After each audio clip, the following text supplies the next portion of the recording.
नमस्कार मैत्रिणींनो, आज आपण सँडविच कसं बनवायचं ते बघणार आहोत। त्याच्यासाठी बघा आपल्याला काय साहित्य लागणार आहे ते बघूया। काकडी घेतलेली आहे आपण गोल स्लाइसमध्ये कापून, कांदा घ्यायचा आहे पातळ असा गोल स्लाइसमध्ये कापून, आणि टोमॅटो घेतलेला आहे। ब्रेड आपल्याला जेवढे सँडविच बनवायचं त्यानुसार आपण ब्रेड घेऊया। ब्रेड घेतला आहे, पुदिन्याची चटणी आणि टोमॅटो केचप एवढं साहित्य आपल्याला सँडविच बनवण्यासाठी लागणार आहे। हे बघा आपण ब्रेडचे 2 स्लाइस घेतलेले आहे। आता एका स्लाइसला आपण टोमॅटो केचप लावून घेऊया। छान असं सगळीकडे पसरून घ्यायचं आहे। तुम्हाला आवडत असल्यास तुम्ही लावा, जर आवडत नसेल तर तुम्ही याला स्किप पण करू शकता, नाही लावला तरी चालेल। छान असं सगळीकडे पसरून घ्यायचं आहे।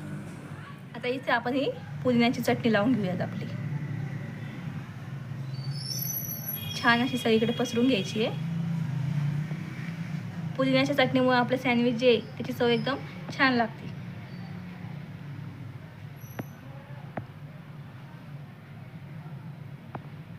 सगळीकडे असं छानपैकी पसरून घेतलेलं आहे।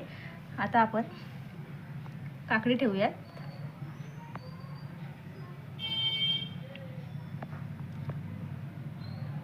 टोमॅटो ठेवूयात,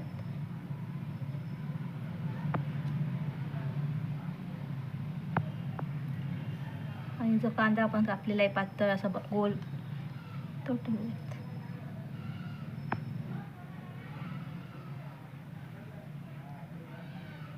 आणि हे आपण याच्यावर असं ठेवून, हे बघा आपलं हे सँडविच असं तयार झालेलं आहे। तुम्ही आता हे असं सुद्धा खाऊ शकता, किंवा आता आपण याला फ्राय करणार आहोत। थोडंसं तेल टाकून तव्यावरती बटर किंवा तूप पण टाकू शकता, ते टाकून आपण याला फ्राय करणार आहे। हे अजून छान लागेल। असं जरी खाल्लं तरी एकदम छान लागतं हे आपलं सँडविच। बघा एकदम छान झालेलं आहे। बघा आता आपण तवा ठेवलेला आहे, त्याच्यावर थोडंसं आपण बटर टाकलेलं आहे, तुम्ही तूप पण टाकू शकता। सगळीकडे आपण पसरून घेऊया, आणि आपण जे सँडविच बनवलेलं होतं ते आपण त्याच्यावर ठेवूया। चांगलं आपल्याला दोन्ही बाजून त्याला थोडंसं शेकून घ्यायचं आहे।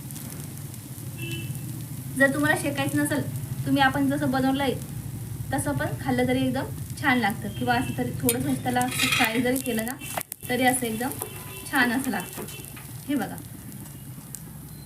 जास्त त्याला जाळायचं नाही आहे, नॉर्मल असं थोडंसं आपल्याला त्याला शेकून घ्यायचं आहे। थोडंसं दोन्ही साईडने आपण छान असं गोल्डन ब्राऊन करून घेऊयात त्याला।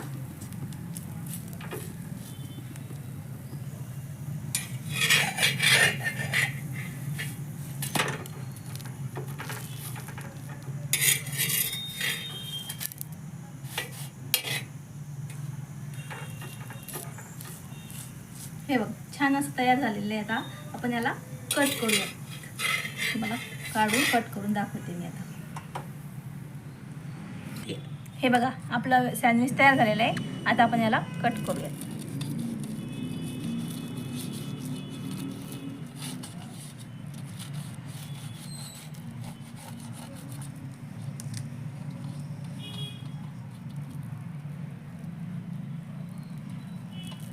हे बघा एकदम छान असं झालेलं आहे। हे बघा आता आपण हे फ्राय न केलेलं सँडविच आहे। आता हे पण मी तुम्हाला कट करून दाखवते। हे असं जरी खाल्लं ना तरी छान लागतं, आणि जर तुम्हाला फ्राय करायचं असेल तर तुम्ही फ्राय पण करू शकता। हे बघा आता दोन्ही पण सँडविच मी कट केलेले आहे, दोन्ही पण छान लागतं। तुम्हाला जसं आवडत असेल तसं तुम्ही बनवून बघा।